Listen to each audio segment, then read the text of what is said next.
जय हिंद, नमस्कार. Day 7 of 30 practical नुस्खे from your kitchen bye जयंती कठाळे. आजचा 7वा दिवस. आज मी तुम्हाला जे काही सांगणार आहे त्यांनी तुम्हाला ना असं आश्चर्य वाटणार आहे. म्हणजे तुम्ही बापरे हे काय वगैरे असंपर्यंत एक्सप्रेशन येणार आहेत तुमचे. पण बी रेडी. आणि जमलं तर नक्की परत परत करत राहा. नाही जमलं तर डेफिनेटली कमेंटमध्ये लिहून पाठवा आणि नेक्स्ट नुस्ख्याची वाट बघा. आजचा नुस्खा आहे रायत्याबद्दलचा. आपण रायता बरेचदा खाल्लाय. आपल्याला बरेचदा बऱ्याच ऑर्डर्समध्ये बिर्याणी सोबत स्पेशली रायता येतो. आपणही घरी एखाद्या वेळेला रायता बनवतोच. रायते खूप वेगवेगळ्या प्रकारचे आहेत.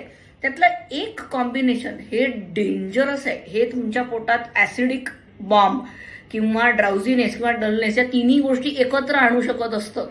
हे कॉम्बिनेशन आहे ऑनियन, टोमॅटो, कुकुंबर आणि कॅरेट. हे चारही एकत्र कर्ड सोबत. अरे माझ्या देवा राजा सोन्या, अजिबात हे एकत्र करायचं नसतं. हे डेडली डेंजरस कॉम्बिनेशन आहे.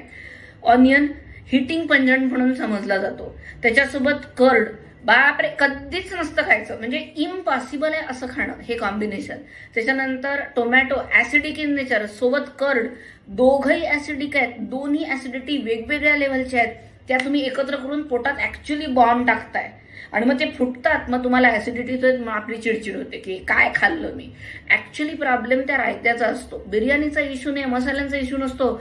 भारतीय जेवण हे पूर्णपणे सेफ आहे कारण सगळे मसाले कडकड आपण शिजवून टाकतो.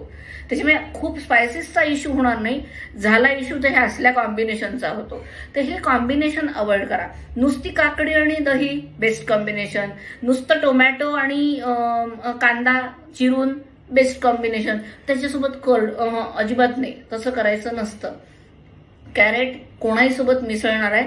Crate can go with anybody. पण शक्यतोवर त्याला कांद्यासोबत दह्यात कंबाईन करू नका.